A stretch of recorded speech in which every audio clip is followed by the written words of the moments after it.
여보, 경치도 좋고 공기도 맑잖아. 여기서 며칠만 쉬고 있어. 내가 꼭 데리러 올게. 아내는 사람 하나 살지 않는 산속 눈 쌓인 낡은 폐가 앞에 병든 남편을 내려놓고 돌아섰습니다. 데리러 오겠다는 말이 거짓이라는 걸 남편은 이미 알고 있는 듯 붙잡지도 묻지도 않았습니다. 그저 체념한 표정으로 점점 멀어지는 아내의 차를 말없이 바라볼 뿐이었죠. 3일 뒤 아내에게 불어닥칠 심판의 순간을 기다리며 사연 시작 전 구독과 좋아요를 눌러주시고 어디서 듣고 계신지 댓글 남겨주시면 그곳으로 건강과 행복을 기원드릴게요. 폭설이 쏟아지는 겨울 저녁이었습니다. 산길 끝자락에서 한 대의 승용차가 천천히 멈춰 섰어요. 헤드라이트 불빛이 눈 쌓인 땅을 비추자 오래된 폐가 한 채가 모습을 드러냈습니다. 사람의 손길이 끊긴 지 오래된 듯 지붕 위에는 눈이 두껍게 쌓여 있었어요. 차 안에서 여자의 목소리가 들려왔습니다. 여보, 다 왔어요. 내려요. 윤미경, 56살입니다. 운전석에서 내린 그녀는 조수석 문을 열고 남편을 부축하는 척했어요. 하지만 그 손길은 차가웠습니다. 남편 강도현은 62살이었습니다. 뇌경색으로 쓰러진 뒤 오른쪽 몸을 제대로 쓸 수 없게 됐죠. 그는 아내의 부축을 받으며 천천히 차에서 내렸어요. 눈발이 얼굴을 때렸지만 그는 아무 말도 하지 않았습니다. 미경의 손이 자연스럽게 남편의 겉옷 주머니로 향했어요. 당신 휴대폰 줘봐요. 배터리도 없는데 무거우니까. 도연은 저항하지 않았습니다. 아내가 휴대폰을 빼앗아 자기 가방에 넣는 걸 가만히 지켜봤어요. 예상했던 일이었으니까요. 휠체어에 남편을 태우고 눈이 쌓인 마당을 지나 낡은 나무 문 앞에 섰을 때 도연의 입에서 하얀 입김이 길게 흘러나왔어요. 문을 여는 순간 안에서 냉기가 확 밀려왔습니다. 난방은커녕 창문도 제대로 닫히지 않은 폐가였어요. 미경은 남편을 안쪽으로 밀어넣듯 데리고 들어갔습니다. 여기 앉아요. 바닥은 차가운 시멘트였어요. 도연은 아내가 시키는 대로 그 자리에 주저앉았습니다. 미경은 차에서 가져온 낡은 담요 하나를 남편에게 던져줬어요. 그게 전부였습니다. 미안. 미경의 목소리가 떨렸어요. 하지만 그 떨림이 미안함 때문인지 다른 감정 때문인지는 알 수 없었습니다. 하지만 나도 내 인생을 살아야 하잖아. 당신 때문에 내 인생까지 끝낼 순 없어. 도연은 아내를 올려다봤습니다. 미경은 남편의 눈을 똑바로 보지 못했어요. 며칠만 여기서 쉬어. 눈만 그치면 다시 올게. 약속할게. 거짓말이었습니다. 도연도 알고 있었죠. 미경도 남편이 알고 있다는 걸 느꼈을 거예요. 하지만 두 사람 모두 아무 말도 하지 않았습니다. 문이 닫혔습니다. 미경의 발걸음 소리가 점점 멀어졌어요. 차 시동 거는 소리, 그리고 천천히 멀어지는 엔진 소리. 눈 위에 남은 타이어 자국도 계속 내리는 눈발에 금세 지워져 갔습니다. 폐가 안은 고요했습니다. 도연은 혼자 남았어요. 난방도 없고 불빛도 없고 휴대폰도 없는 이 산속 폐가에 말이죠. 바람이 창틀 사이로 스며들어 왔습니다. 손끝이 벌써 시려왔어요. 그런데 이상했습니다. 도연은 두려워하지 않았어요. 당황하지도 않았습니다. 오히려 그는 침착하게 겉옷 안쪽을 더듬기 시작했죠. 아내도 몰랐던 깊은 안주머니, 그곳에 손가락이 닿았습니다. 손가락만 한 작은 물건이 만져졌어요. 소형 위치 추적기였습니다. 도연은 그걸 꺼내 손바닥 위에 올려놨어요. 어둠 속에서도 작은 버튼이 느껴졌습니다. 그는 떨리지 않는 손으로 그 버튼을 꾹 눌렀어요. 작은 LED 불빛이 깜빡이기 시작했습니다. 도연의 얼굴에 희미한 미소가 스쳤어요. 슬프지도 화나지도 않은 표정이었습니다. 그저 담담할 뿐이었죠. 그래, 여기까지는 예상한 대로야. 그의 목소리는 조용했습니다. 바깥에서는 여전히 눈이 내렸어요. 지붕 위로 쌓이는 눈의 무게 때문에 가끔 삐걱거리는 소리가 들렸습니다. 하지만 도연은 담요를 몸에 감싸며 벽에 등을 기댔어요. 그는 알고 있었습니다. 이 모든 게 끝이 아니라 시작이라는 걸요. 사실 이 남자는 오늘 이 순간을 예상하고 있었습니다. 아니, 예상했을 뿐만 아니라 철저하게 준비까지 해뒀죠. 하지만 그 이야기를 하려면 시간을 좀 거슬러 올라가야 합니다. 이 이야기는 6개월 전으로 돌아갑니다. 강도연에게 아직 꿈이 있던 시절로 말이죠. 6개월 전 봄이었습니다. 벚꽃이 흩날리던 4월의 어느 화창한 날이었죠. 강도연은 은행 창구 앞에 앉아 있었어요. 손에는 통장 한 권이 들려 있었습니다. 고객님, 입금 확인하셨죠? 개발 보상금 전액 들어왔습니다. 은행원의 말에 도연은 천천히 고개를 끄덕였어요. 하지만 그의 눈은 통장에 찍힌 숫자를 계속 쳐다보고 있었습니다. 10억. 정확히는 10억 2천만 원이었어요. 부모님께서 물려주신 땅이 개발 지역에 포함되면서 받게 된 보상금이었습니다. 도연은 이 땅이 언젠가 돈이 될 거라곤 생각했지만 이렇게 큰 금액일 줄은 몰랐어요. 감사합니다. 그는 통장을 조심스럽게 가방에 넣고 은행을 나왔습니다. 봄바람이 따뜻하게 뺨을 스쳤어요. 하늘은 맑았고 거리는 활기찼습니다. 하지만 도연의 발걸음은 무거웠어요. 집으로 돌아오는 버스 안에서 그는 계속 생각했습니다. 아내한테 말해야 하나? 윤미경. 그의 아내였죠. 결혼한 지 30년이 됐어요. 아이는 없었지만 그래도 함께 살아온 세월이었습니다. 하지만 도현은 아내의 성격을 너무 잘 알았어요. 미경은 돈을 아껴 쓰는 사람이 아니었습니다. 백화점 세일이라도 하면 꼭 뭔가를 사와야 직성이 풀렸죠. 명품 가방까지는 아니어도 그럭저럭 비싼 옷이나 화장품은 자주 샀어요. 친구들과 모임이 있으면 좋은 식당을 찾아다니는 것도 좋아했고요. 알면 또 뭘 사겠지.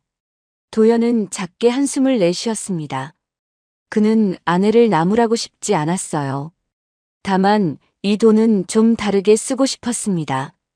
집에 도착한 도연은 조용히 안방으로 들어갔어요. 미경은 거실에서 TV를 보고 있었습니다.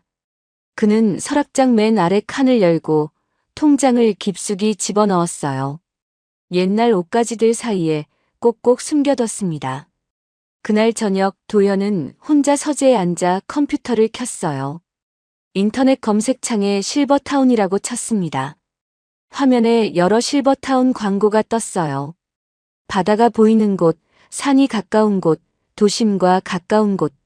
여러 종류가 있었습니다. 도연은 하나씩 클릭하며 살펴봤어요. 여기 좋네, 바다도 보이고. 그는 작게 중얼거렸습니다.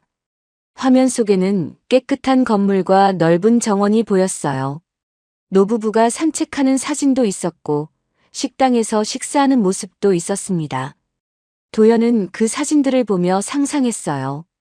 아내와 함께 저 산책로를 걷는 모습을요. 책상 서랍을 열자 접어둔 팸플릿 하나가 나왔습니다. 크루즈 여행 안내장이었어요. 도연은 몇 달 전 우편함에서 발견한 걸 몰래 챙겨뒀었죠. 알래스카 크루즈 10일. 팸플릿을 펼쳐보니 빙하 사진이 크게 실려 있었어요. 도연은 한 번도 배를 타고 여행을 해본 적이 없었습니다. 아내도 마찬가지였고요. 평생 일만 하며 살았으니까요. 몸만 좀 더 튼튼하면 같이 가볼 수 있을 텐데. 그는 팸플릿을 조심스럽게 다시 접어 서랍에 넣었습니다. 벽에 걸린 액자를 보니 젊은 시절 아내와 함께 찍은 사진이 보였어요. 20년도 더 된 사진이었습니다. 그때 미경은 정말 예뻤죠. 웃는 얼굴이 햇살처럼 밝았어요. 도연도 그때는 머리숱이 많았고 허리도 꼿꼿했습니다. 우리도 좋은 시절이 있었는데. 도연은 사진을 한참 바라봤어요. 그러다 자리에서 일어나 거실로 나왔습니다. 당신, 저녁 뭐 먹고 싶어? 미경이 소파에서 고개를 돌렸어요. 글쎄, 아무거나. 냉장고에 있는 거 대충 해 먹어. 된장찌개 끓여줄게. 두부도 사왔어. 그래요. 도연은 부엌으로 갔습니다.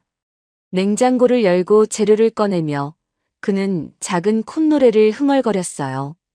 파를 썰고 두부를 자르고 된장을 풀면서도 기분이 나쁘지 않았습니다. 이 돈으로 우리 둘이 편하게 살 수 있어. 도연은 생각했어요. 실버타운에 들어가면 집 걱정도 없고 밥 걱정도 없고 아프면 바로 병원도 갈 수 있죠. 거기서 몇 년 살다가 둘 다 건강하면 크루즈 여행도 한번 다녀오고요. 아이는 없지만 그래도 우리 둘이 있잖아. 그는 찌개를 끓이며 미소 지었습니다. 10억이 있으면 충분했어요. 아내한테 전부 맡겨도 될 만큼 큰 돈이었습니다. 나중에 자기가 먼저 가더라도 미경은 그 돈으로 편하게 살 수 있을 거예요. 다 됐어, 먹자. 도연은 식탁에 찌개와 반찬을 차렸습니다. 미경이 식탁에 앉았어요. 두 사람은 마주 앉아 저녁을 먹었습니다. TV 소리만 들릴 뿐 대화는 많지 않았어요. 하지만 도연은 괜찮았습니다. 이 사람 하나면 충분해. 그날 밤 잠자리에 들기 전 도연은 다시 한번 서랍을 열어 통장을 확인했어요. 숫자가 사라지지 않았는지 확인하는 것처럼요. 통장은 그대로 있었고 숫자도 그대로였습니다. 도연은 안심하며 불을 껐어요. 그에겐 아내 하나면 충분했습니다. 아이가 없는 게 아쉽긴 했지만 그래도 괜찮았어요. 두 사람이 함께 늙어가면 되는 거니까요. 하지만 도연은 몰랐습니다. 3개월 뒤 모든 것이 달라질 거라는 걸요. 여름이었어요. 7월의 어느 무더운 오후였습니다. 강도연은 집 거실 소파에 앉아 TV를 보고 있었어요. 에어컨을 틀어놨지만 날씨가 워낙 더워서 이마에 땀이 맺혔습니다. 그때였어요. 갑자기 도연의 얼굴이 일그러졌습니다. 오른쪽 팔에 힘이 쭉 빠지더니 몸이 한쪽으로 기울었어요. 리모컨이 손에서 떨어져 바닥에 굴렀습니다. 여보. 도연은 말을 하려 했지만 입이 제대로 움직이지 않았어요. 혀가 꼬이는 것 같았습니다. 시야가 흐려지기 시작했어요. 당신. 미경이 다급하게 달려왔습니다. 남편이 소파에서 미끄러지듯 쓰러지는 걸 겨우 붙잡았어요. 미경은 떨리는 손으로 휴대폰을 꺼내 119에 전화를 걸었습니다. 여보세요. 우리 남편이 갑자기 쓰러졌어요. 말도 못하고 빨리 와주세요. 구급차가 집 앞에 도착하는데 10분이 걸렸어요. 그 10분이 미경에게는 1시간처럼 느껴졌습니다. 도연은 의식은 있었지만 오른쪽 몸을 전혀 움직일 수 없었어요. 사이렌 소리가 골목길에 울려 퍼졌습니다. 응급구조사들이 들것을 들고 뛰어들어왔어요. 도연을 조심스럽게 들것에 옮기고 산소 마스크를 씌웠습니다. 뇌졸중 의심됩니다. 빨리 가야 해요. 구급차는 병원을 향해 달렸어요. 미경은 남편 옆에 앉아 그의 손을 꼭 잡았습니다. 도연의 손은 축 늘어져 있었어요. 힘이 하나도 없었습니다. 응급실 불빛이 눈부셨어요. 보호자분은 밖에서 기다려주세요. 의료진이 도연을 응급실 안으로 밀고 들어갔습니다. 미경은 밖에 남겨졌어요. 빨간 불이 켜진 응급실 문만 멍하니 바라봤습니다. 2시간이 지나고 의사가 나왔어요. 보호자 되시죠? 환자분 뇌경색이 맞습니다. 다행히 빨리 오셔서 큰 위험은 넘겼는데요. 오른쪽 마비가 남을 것 같습니다. 마비요? 그럼 못 걷는 건가요? 재활 치료를 열심히 하시면 조금씩 좋아질 수는 있어요. 하지만 완전히 회복되긴 어렵습니다. 미경은 다리에 힘이 풀렸어요. 벽에 기대어 겨우 몸을 지탱했습니다. 2주가 지났습니다. 도연의 상태는 조금 안정됐지만 오른쪽 마비는 여전했어요. 혼자서는 아무것도 할 수 없었습니다. 의사가 퇴원 통보를 했어요. 이제 집에서 요양하시면서 재활치료 받으시면 됩니다. 물리치료는 주 2회 정도 병원 오셔서 받으시고요. 집에서요?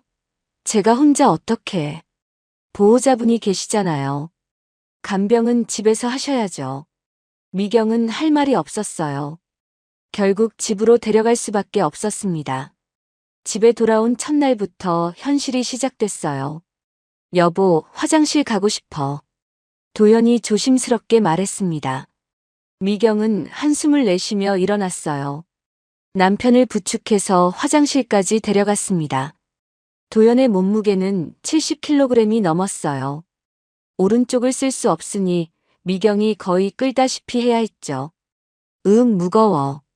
미경의 허리가 삐걱거렸습니다. 화장실에서 볼일을 보는 것도 혼자서는 못했어요. 미경이 옆에서 도와줘야 했습니다. 다 했어? 응, 미안. 휴, 다음부턴 참지 말고 미리 말해. 이렇게 급하면 더 힘들다고. 미경의 목소리에는 짜증이 배어 있었어요. 저녁 시간이 됐습니다. 밥 해야지. 미경은 부엌에서 밥을 했어요. 하지만 남편은 혼자 먹을 수가 없었습니다. 손에 힘이 없어서 숟가락을 들 수 없었거든요. 입 벌려요. 미경은 숟가락으로 밥을 떠서 남편 입에 넣어줬어요. 한 숟가락, 두 숟가락. 시간이 한참 걸렸습니다. 천천히 씹어. 살에 들면 안 되니까. 고마워, 여보. 됐어. 빨리 먹어. 미경의 표정은 점점 굳어갔어요. 밤에는 씻겨야 했습니다. 당신, 오늘은 샤워 좀 해야 할 것 같은데. 미안해, 당신 너무 힘들지. 됐으니까 화장실로 가요. 미경은 남편을 화장실로 데려갔어요. 옷을 벗기고 의자에 앉혔습니다.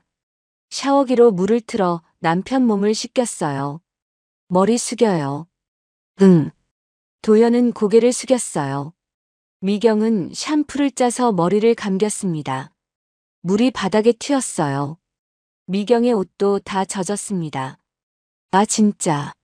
미경은 작게 혀를 찼어요. 일주일이 지났습니다. 미경의 얼굴에는 피곤함이 가득했어요. 눈 밑에는 다크서클이 내려앉았고 허리는 계속 아팠습니다. 매일 남편을 부축하고 씻기고 먹이고 화장실 데려가는 게 반복됐어요. 여보, 미안해. 내가 빨리 나아야 하는데. 도연이 미안해하며 말했어요. 네, 그래요. 빨리 나으세요. 미경의 대답은 차가웠습니다. 그날 밤 도연은 침대에 누워 있었어요. 미경은 거실 소파에 앉아 TV를 보고 있었습니다. 도연은 마음속으로 결심했어요. 이제 말해야겠어. 실버타운 계획을. 모든 준비를 마쳤거든요.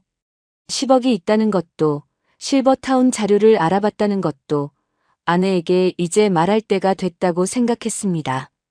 아내를 더 힘들게 할 순 없으니까요. 내일 말해야지. 걱정 말라고. 도연은 그렇게 생각하며 눈을 감았어요. 다음 날 오후였습니다. 도연은 침실 침대에 누워 있었어요. 거실에서 미경의 목소리가 들렸습니다. 누군가와 통화하는 것 같았어요. 은정아, 나야. 보험회사 친구 최은정과 통화하는 모양이었습니다. 정말 못 버티겠어. 일주일 만에 이 꼴이야. 허리도 아프고 밤에도 깨워서 화장실 데려가야 하고. 도연은 귀를 기울였어요. 아내가 힘들다는 건 알았지만 그 목소리가 너무 지쳐 있었습니다. 아니, 요양원비가 얼마인데. 한 달에 몇백인데. 우리가 그럴 돈이 어디 있어. 집 팔아도 몇 년 못 가. 도연의 가슴이 철렁했어요. 아내가 돈 걱정을 하고 있었구나. 지금 나가서 말해야 하나? 도연이 일어나려는 순간 미경의 다음 말이 들렸습니다. 차라리 이러다 죽으면 보험금이라도 나오나? 도연의 몸이 굳었어요. 아니, 농담이야. 하지만 진짜 이러다 나까지 쓰러지겠어. 평생 저 사람 간병하면서 살아야 하나? 미경의 목소리는 점점 날카로워졌습니다. 은정아, 솔직히 말해봐. 실종 처리 같은 거 정말 가능해? 도연은 숨이 멎는 것 같았어요. 그럼 보험금은 어떻게 되는데? 더 이상 듣고 싶지 않았습니다. 도연은 이불을 머리까지 덮었었어요. 눈을 꽉 감았습니다. 잘못 들었을 거야. 설마. 하지만 아내의 목소리는 계속 들렸어요. 알았어. 일단 생각 좀 해볼게. 너 회사에서 그런 케이스 본 적 있지? 통화가 끝났습니다. 도연은 이불 속에서 떨고 있었어요. 믿고 싶지 않았습니다. 자기 아내가 그런 생각을 하고 있다는 걸요. 겨우 일주일 만에. 어떻게 나의 죽음을 생각할 수 있는지. 그날 밤 도연은 아무 말도 하지 않았어요. 실버타운 얘기도 10억 얘기도 꺼내지 못했습니다.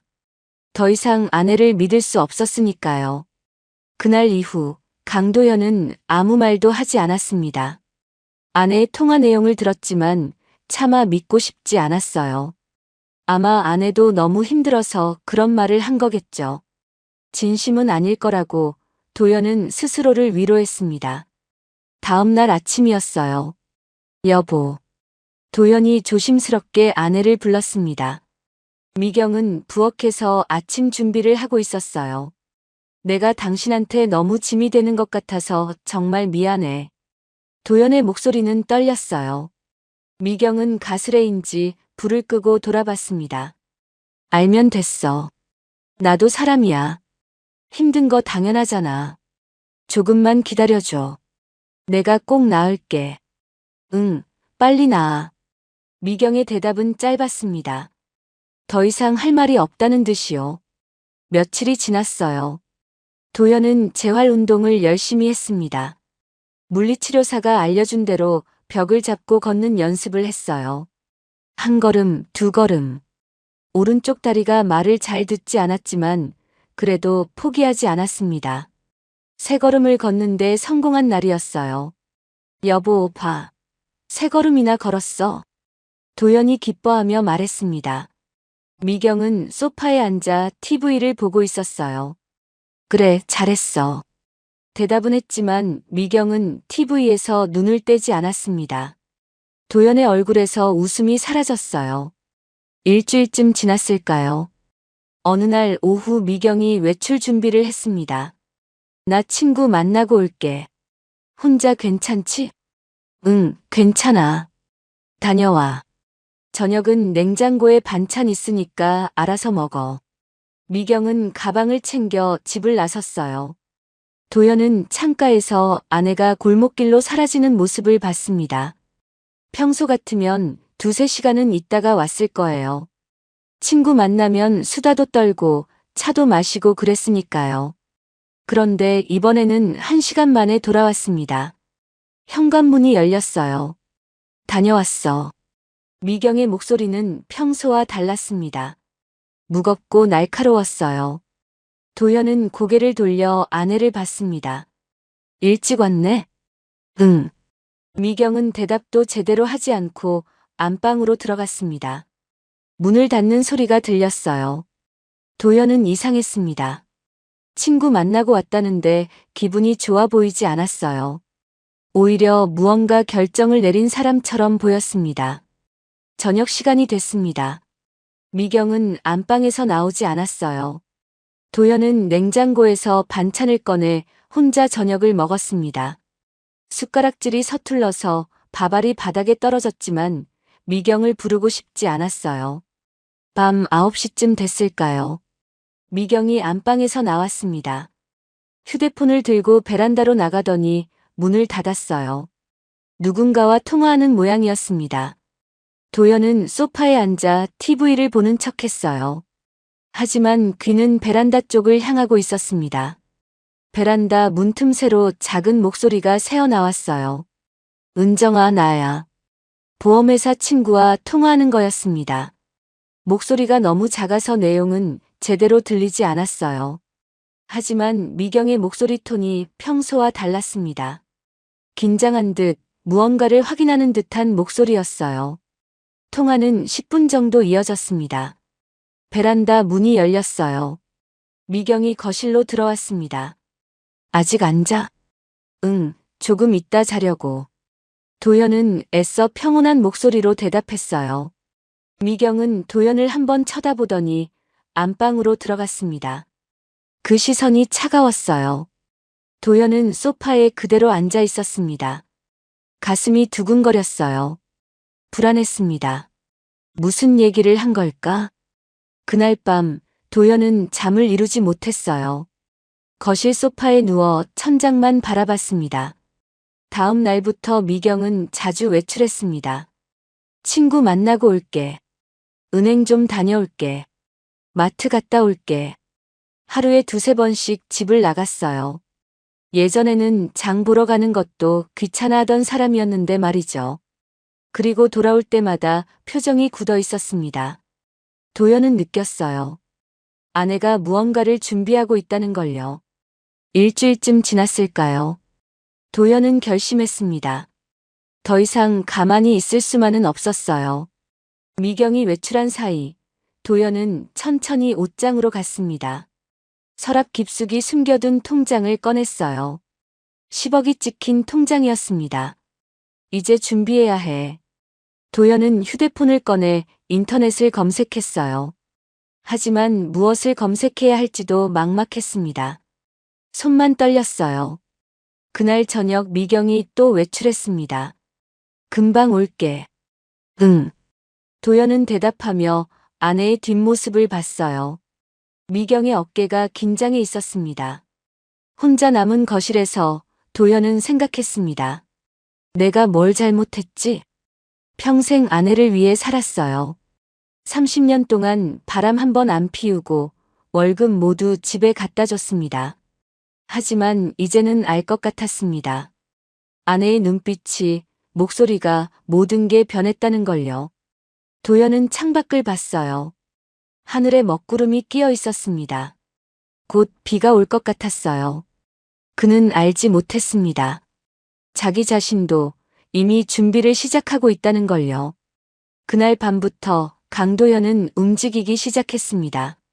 미경이 잠든 사이 도연은 거실 소파에 앉아 휴대폰을 켰어요. 화면 불빛이 어둠 속에서 희미하게 빛났습니다. 인터넷 검색창에 뭐라고 쳐야 할지 한참 고민했어요. 손가락이 떨렸습니다. 사설조사. 겨우 단어를 입력했어요. 여러 업체가 나왔습니다. 24시간 상담, 비밀 보장, 가족 문제 전문. 도연은 하나씩 살펴봤어요. 한 업체의 전화번호를 메모장에 적었습니다.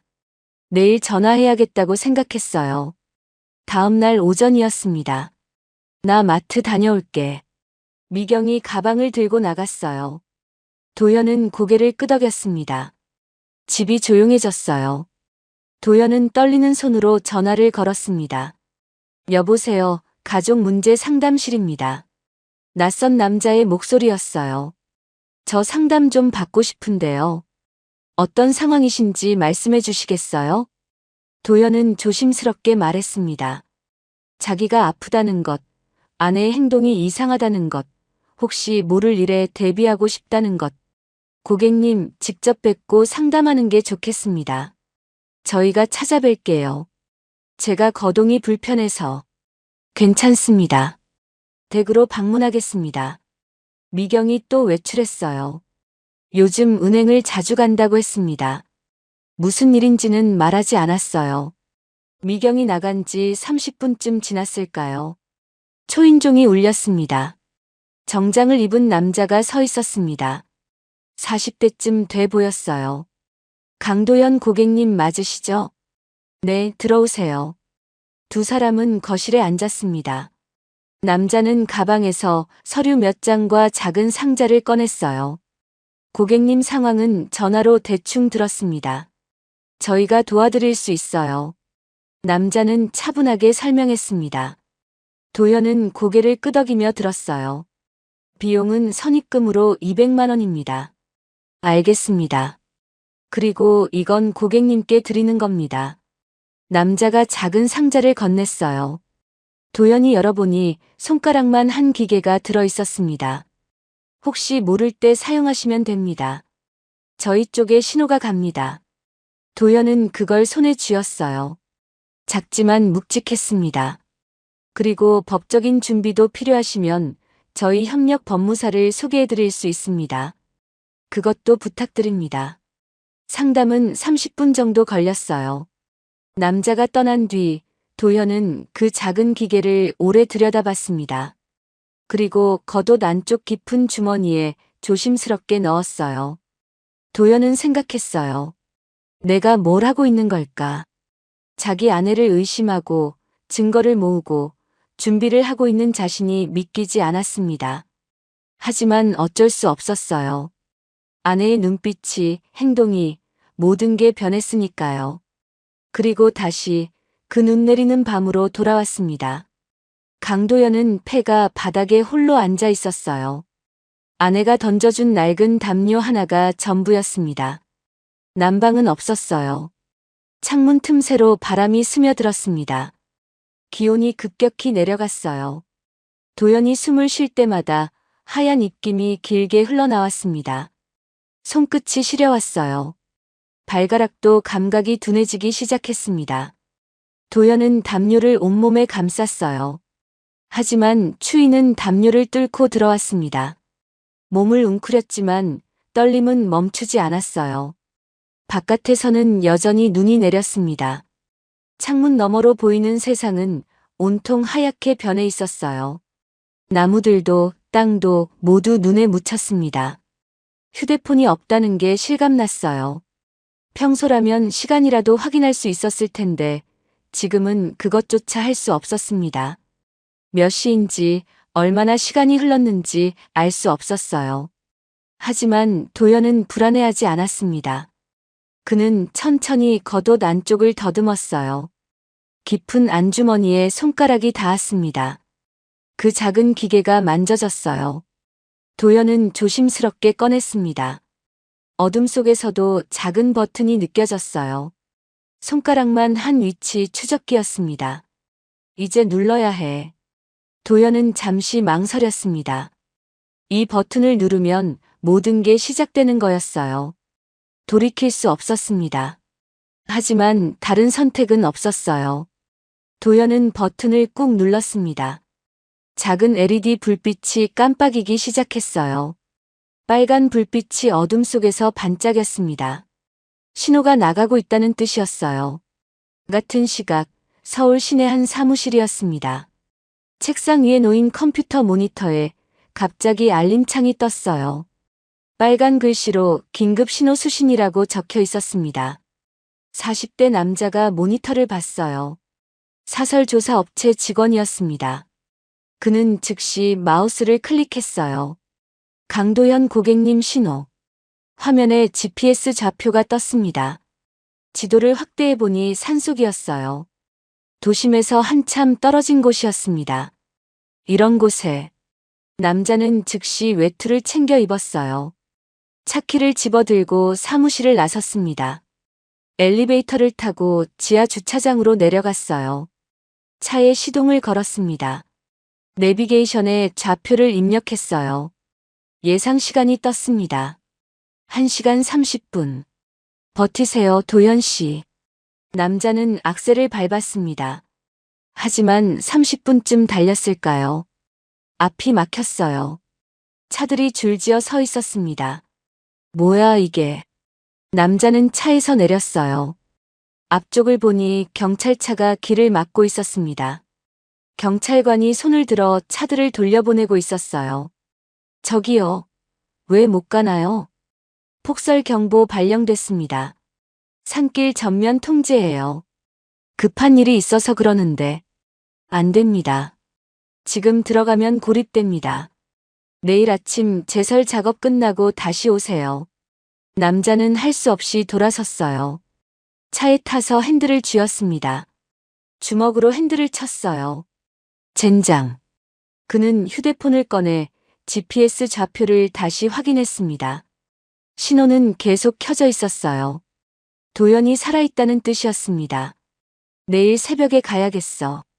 제설 시작하자마자 남자는 차 안에서 밤을 보내기로 했어요. 시트를 뒤로 젖히고 눈을 감았습니다.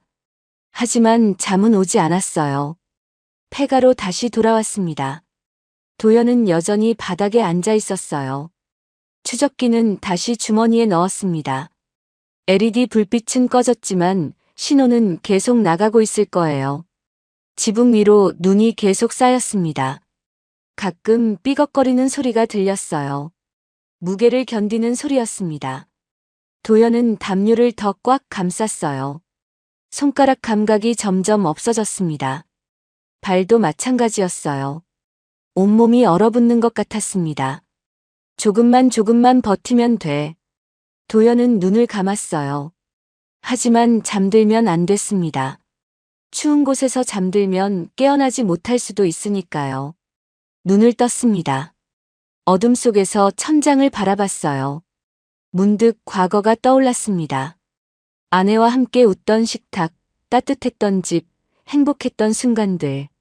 하지만 그 기억들이 지금은 아프게 느껴졌어요. 당신 때문에 내 인생이 멈췄어. 아내가 했던 말이 귀에 맴돌았습니다. 도연은 고개를 저었어요. 더 이상 그런 생각을 하고 싶지 않았습니다. 날 버린 건 실수였어. 도연의 눈빛이 바뀌었어요. 슬픔이 아니라 단단한 결심이 서렸습니다. 난 살아서 나갈 거야. 이건 복수가 아니었어요. 판결이었습니다. 진실을 밝히는 것, 그것만이 도연이 원하는 전부였어요. 바람이 세게 불었습니다.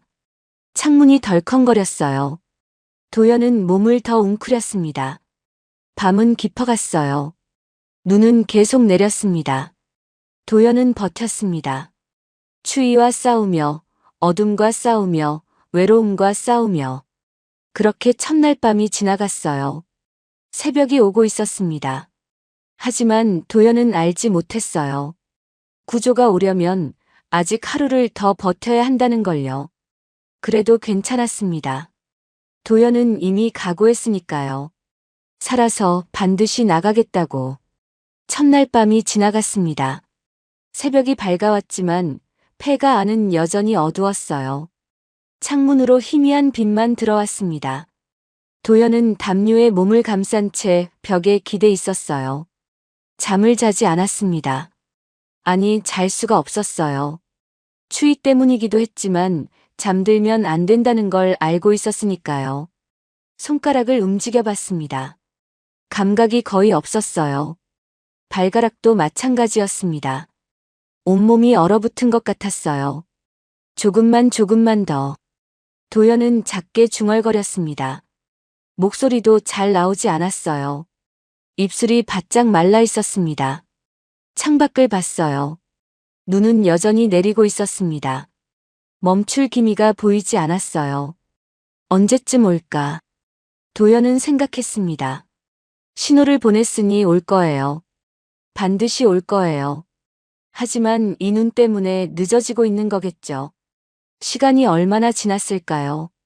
1시간일 수도 3시간일 수도 있었어요. 시계가 없으니 알 수 없었습니다. 도연의 의식이 흐릿해지기 시작했어요. 눈꺼풀이 무거웠습니다. 고개가 앞으로 떨어졌어요. 안 돼. 도연은 스스로를 깨웠습니다. 뺨을 손으로 때렸어요. 하지만 손에 힘이 없어서 제대로 때려지지도 않았습니다. 심호흡을 했어요. 체온을 유지해야 했습니다. 손을 비비고 발을 움직이고 계속 깨어 있어야 했어요. 창문 틈새로 바람이 들어왔습니다. 차가운 바람이 얼굴을 때렸어요. 오히려 정신이 들었습니다. 그렇게 이틀째 낮이 지나갔어요. 해가 지기 시작했습니다. 폐가 안은 다시 어두워졌어요. 두 번째 밤이 찾아왔습니다. 도연은 담요 안에서 몸을 떨었어요. 첫날 밤보다 더 추웠습니다. 아니, 몸이 더 약해진 거였어요. 버텨야 해, 꼭 버텨야 해. 도연은 계속 중얼거렸습니다. 그 말을 하지 않으면 포기하게 될 것 같았으니까요. 밤이 깊어갔어요. 그리고 3일째 새벽이 밝았습니다. 도연은 희미하게 눈을 떴어요. 의식이 흐릿했습니다. 몸을 움직이려 했지만 제대로 움직여지지 않았어요. 창밖을 봤습니다. 눈이 그쳤어요. 하얀 세상이 고요했습니다. 바람도 잦아들었어요. 눈이 멈췄네. 도연은 희미하게 생각했습니다. 이제 올 수 있을 거예요. 이제 올 거예요. 같은 시각, 산 아래 도로였습니다. 40대 남자가 차 안에서 눈을 떴어요. 밤새 차에서 잔 탓에 몸이 뻐근했습니다. 창밖을 봤어요. 눈이 그쳤습니다. 멀리서 제설차 소리가 들렸어요. 드디어 남자는 시동을 걸었습니다. 제설차를 따라 천천히 산길로 들어갔어요. 길이 좁았습니다. 양옆으로 눈이 높이 쌓여 있었어요. 차는 천천히 올라갔습니다. 미끄러지지 않도록 조심스럽게 운전했어요. 내비게이션을 확인했습니다. GPS 신호는 여전히 켜져 있었어요. 조금만 기다리세요. 30분쯤 더 올라갔을까요? 길이 끝났습니다. 더 이상 차로는 갈 수 없었어요. 남자는 차에서 내렸습니다. 트렁크를 열고 구조 장비를 꺼냈어요. 담요, 핫팩, 비상약. 가방에 넣어 메고 걷기 시작했습니다. 눈 덮인 산길이었어요. 발이 푹푹 빠졌습니다. 숨이 찼어요. 하지만 멈출 수 없었습니다. 휴대폰으로 GPS를 확인하며 걸었어요. 점점 가까워졌습니다. 200m, 100m, 50m. 그리고 드디어 눈 덮인 건물 하나가 보였어요. 폐가였습니다. 도연 씨. 남자는 뛰어갔습니다. 눈에 미끄러져 넘어졌지만 다시 일어나 달렸어요. 문을 열었습니다. 어둠 속에 웅크리고 있는 사람이 보였어요. 담요를 뒤집어 쓴 채 움직이지 않았습니다. 도연 씨. 남자가 급히 달려들었어요. 담요를 걷어냈습니다. 도연이 희미하게 눈을 떴어요.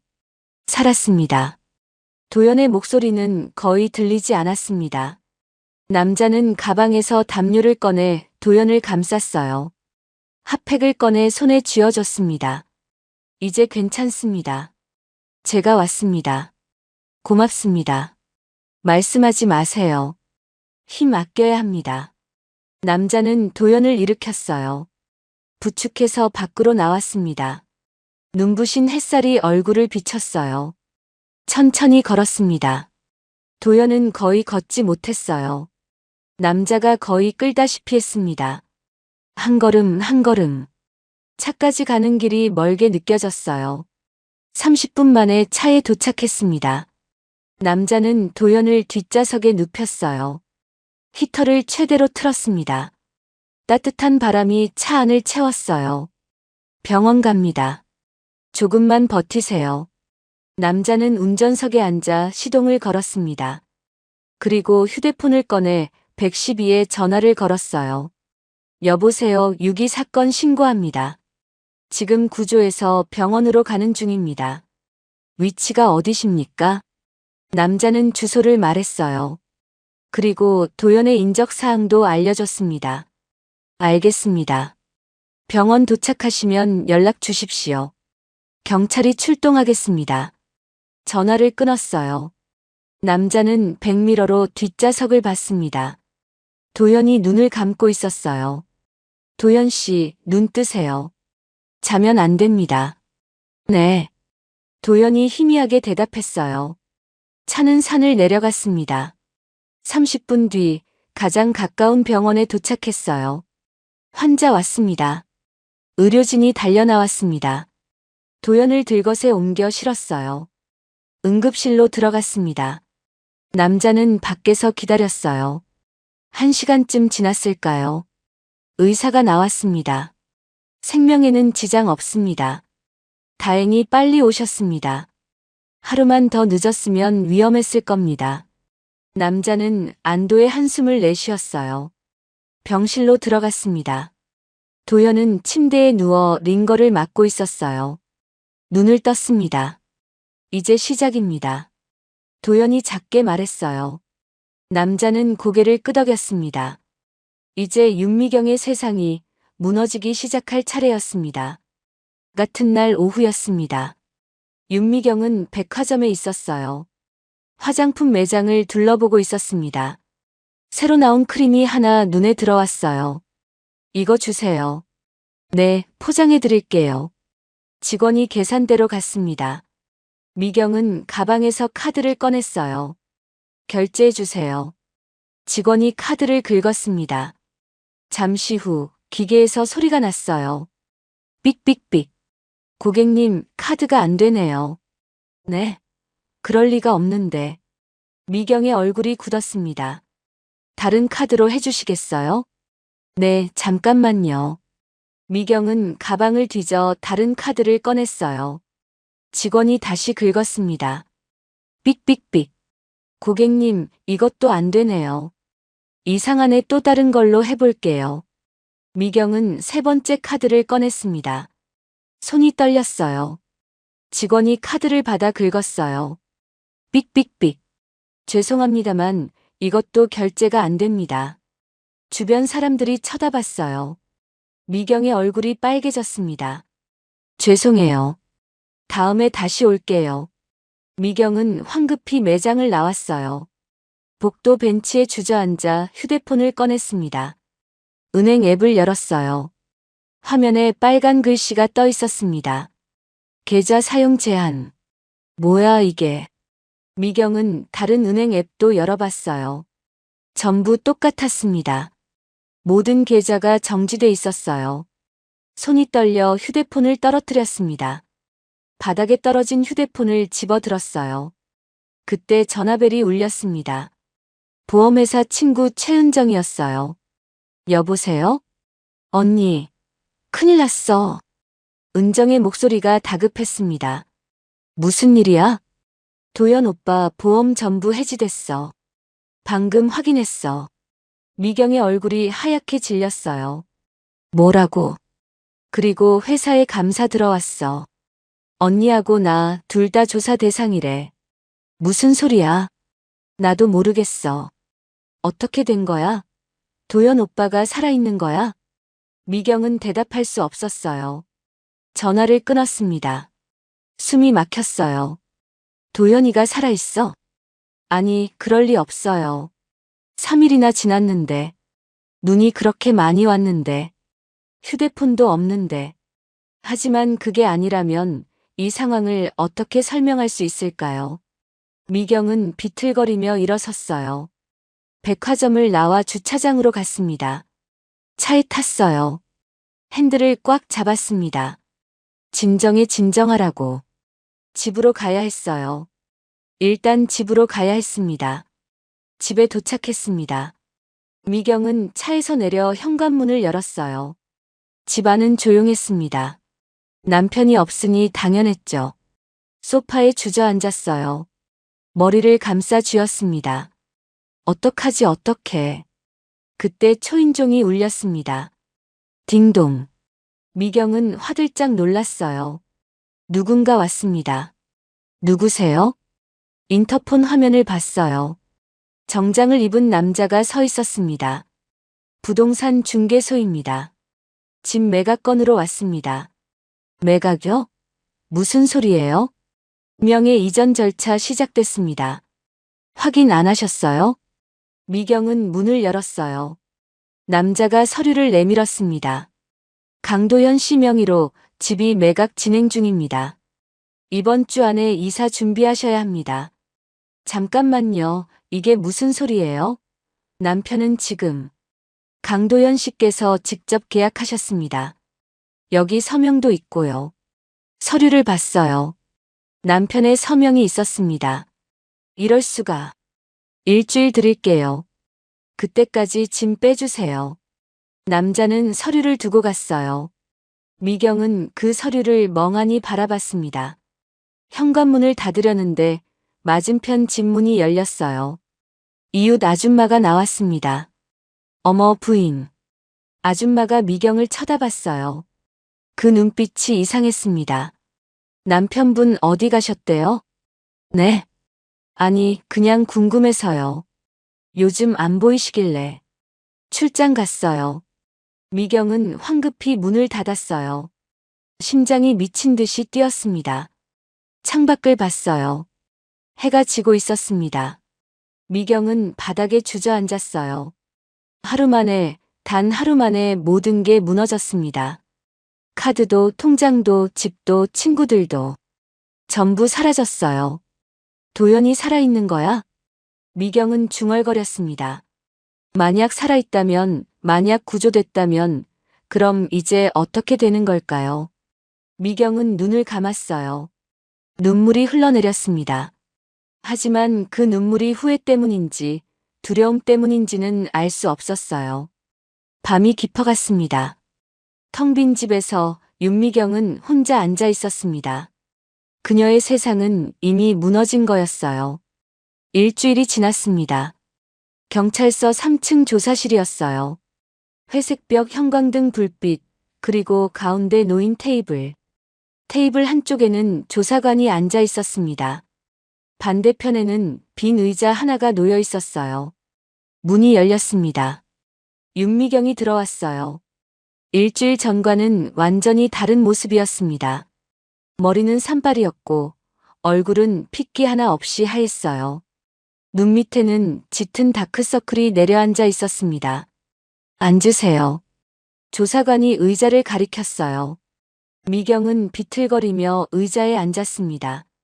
손을 무릎 위에 올려놨지만 떨림이 멈추지 않았어요. 윤미경 씨, 진술하시겠습니까? 미경은 고개를 숙인 채 아무 말도 하지 않았어요. 입술만 파르르 떨렸습니다. 조사관은 책상 위에 놓인 서류를 펼쳤어요. 그리고 녹음기를 켰습니다. 이제부터 녹음 파일을 재생하겠습니다. 스피커에서 소리가 흘러나왔어요. 처음엔 잡음만 들렸습니다. 그러다 여자의 목소리가 들렸어요. 미경의 목소리였습니다. 은정아, 요양원비가 너무 비싸. 월 300만 원이래. 우리가 그럴 돈이 어디 있어. 다른 여자의 목소리가 들렸어요. 보험회사 친구 최은정이었습니다. 그럼 어쩔 건데? 차라리 이러다 죽으면 어떡하지? 보험금이라도 나오면. 미경의 얼굴이 더 하얗게 질렸어요. 녹음은 계속 이어졌습니다. 실종 처리 얘기, 보험금 얘기, 산에 두고 오면 된다는 얘기. 모두 미경의 목소리였어요. 마지막 녹음이 재생됐습니다. 폐가에서의 대화였어요. 미안해 하지만 나도 내 인생을 살아야 하잖아. 3일만 참아. 눈만 그치면 다시 올게. 약속할게. 문이 닫히는 소리, 차 시동 거는 소리, 멀어지는 엔진 소리까지 다 녹음돼 있었습니다. 녹음이 끝났어요. 조사실은 조용했습니다. 형광등 소리만 웅웅거렸어요. 미경은 테이블에 엎드렸습니다. 어깨가 떨렸어요. 울고 있는 것 같았지만 소리는 나지 않았습니다. 윤미경 씨, 할 말 있으십니까? 조사관이 물었어요. 미경은 고개만 저었습니다. 아무 말도 할 수 없었어요. 그때 문이 열리는 소리가 들렸습니다. 미경은 고개를 들었어요. 휠체어가 조사실 안으로 들어왔습니다. 휠체어에는 강도현이 앉아 있었어요. 사설조사업체 직원이 휠체어를 밀고 있었습니다. 미경과 도연의 눈이 마주쳤어요. 미경은 시선을 피하려 했습니다. 하지만 피할 곳이 없었어요.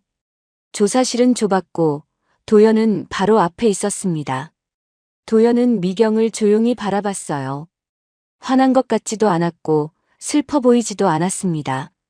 그냥 담담했어요. 휠체어가 테이블 옆에 멈췄습니다. 강도현 씨, 진술하시겠습니까? 조사관이 물었어요. 네. 도연의 목소리는 어눌했지만 또렷했습니다. 제 아내는 아이를 낳지 못했습니다. 미경의 어깨가 움찔했어요. 결혼하고 5년째 되던 해에 알았어요. 아이가 안 생기는 이유를요.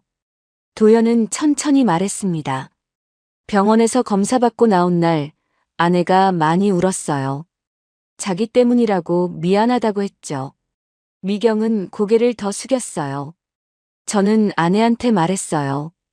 괜찮다고, 아이 없어도 우리 둘이 있으면 된다고. 도연의 목소리에는 떨림이 없었습니다. 그날 이후로 저는 단 한 번도 아내를 원망한 적이 없습니다. 아이가 없다고 섭섭해한 적도 없어요. 조사실은 조용했어요. 조사관도 말없이 듣고 있었습니다. 30년을 같이 살았습니다. 아이는 없었지만 그래도 괜찮았어요. 도연은 미경을 봤어요. 당신 하나로 충분했어. 미경의 눈에서 눈물이 흘러내렸습니다. 소리 없이 울었어요. 어깨가 떨렸습니다. 하지만 도연은 그 모습을 보지 않았어요. 시선을 거두고 조사관을 봤습니다. 진술은 이상입니다. 알겠습니다. 조사관이 고개를 끄덕였어요. 도연은 휠체어를 돌렸습니다. 조사실 문 쪽으로 향했어요. 여보. 미경이 작게 불렀습니다. 하지만 도연은 멈추지 않았어요. 뒤돌아보지도 않았습니다. 휠체어가 문 밖으로 나갔어요. 문이 닫혔습니다. 미경은 테이블에 완전히 엎드렸어요. 소리를 죽여 울었습니다. 온몸이 떨렸어요. 조사관은 서류를 정리했습니다. 녹음기를 껐어요. 윤미경 씨, 변호사 선임하시겠습니까? 미경은 대답하지 않았어요.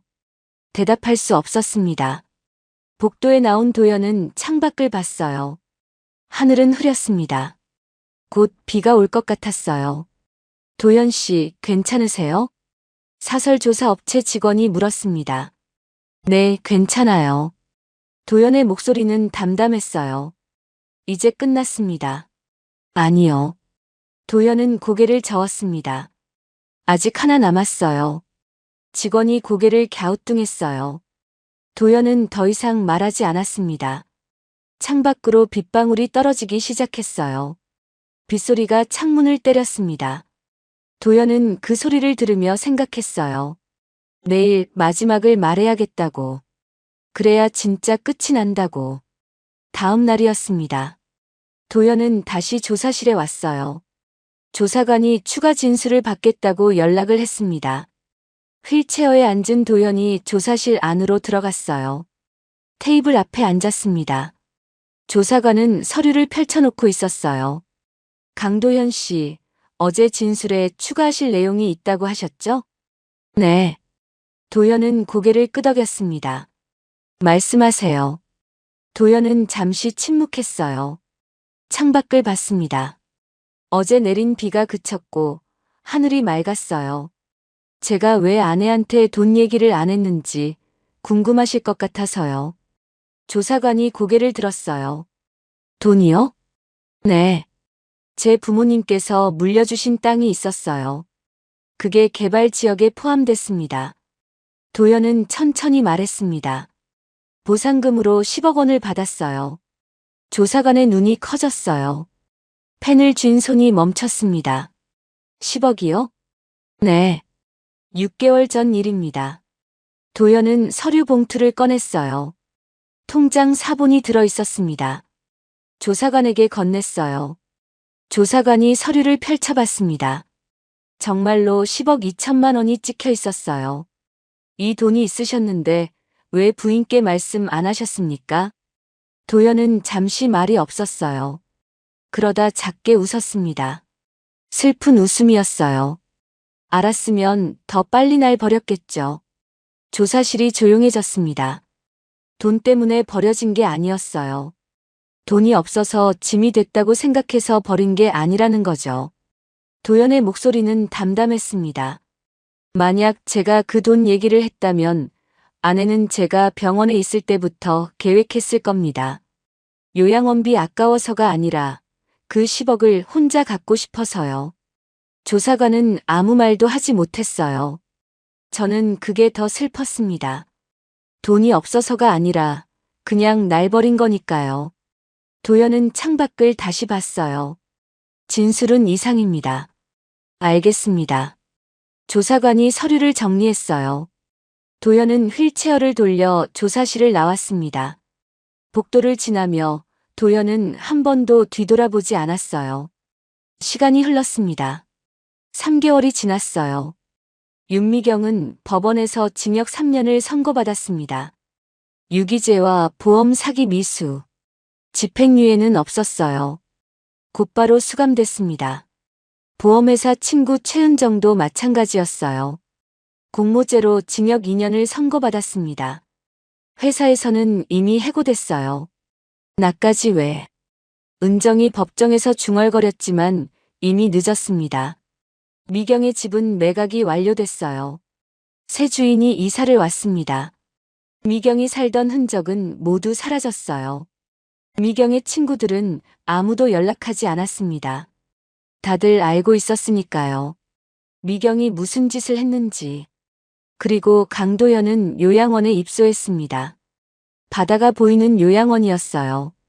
도현이 6개월 전에 알아봤던 그곳이었습니다. 방 창문을 열면 푸른 바다가 보였어요. 도현은 휠체어에 앉아 창가에 있었습니다. 해가 지고 있었어요. 노을이 바다를 붉게 물들였습니다. 책상 위에는 크루즈 여행 팸플릿이 놓여 있었어요.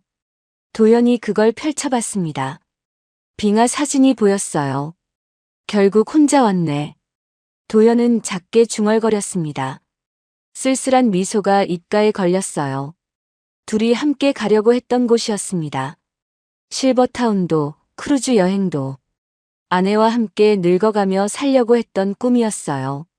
하지만 이제 혼자였습니다. 도현은 팸플릿을 접어 서랍에 넣었어요. 이제 그 꿈은 필요 없었습니다. 요양원 복도에서 간호사가 지나갔어요. 도현을 보고 인사했습니다. 도현 씨, 저녁 식사 시간이에요. 네, 금방 갈게요. 간호사가 지나갔어요. 도현은 다시 창밖을 봤습니다. 석양이 점점 지고 있었어요. 하늘이 붉다가 보라색으로, 그러다 어두운 파란색으로 변해갔습니다. 별이 하나둘씩 떠올랐어요. 도현은 생각했습니다.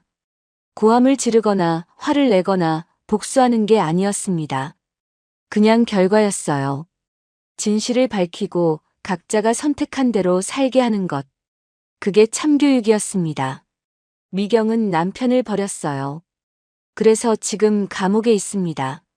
친구도 집도 돈도 없이요. 도현은 끝까지 아내를 믿으려 했어요. 하지만 준비는 해뒀습니다. 그래서 지금 살아있어요. 사람은 결국 자기가 선택한 대로 살아가는 거였습니다. 도현은 휠체어를 돌렸어요. 식당으로 향했습니다. 복도를 지나며 다른 어르신들과 인사를 나눴어요. 도현 씨, 저녁 뭐 나오나? 글쎄요, 가봐야 알겠네요. 같이 가요. 네, 같이 가요. 도현은 그렇게 요양원 생활을 시작했습니다. 혼자였지만 외롭지는 않았어요. 이곳에는 비슷한 처지의 사람들이 많았으니까요. 창밖으로 완전히 어둠이 내렸어요. 별들이 가득 떠올랐습니다. 도현은 마지막으로 한번 뒤돌아봤어요. 자기 방 창문이 보였습니다. 불이 꺼져 있었어요. 그리고 다시 앞을 봤습니다. 이제 뒤돌아볼 일은 없었어요. 앞으로만 가면 됐습니다.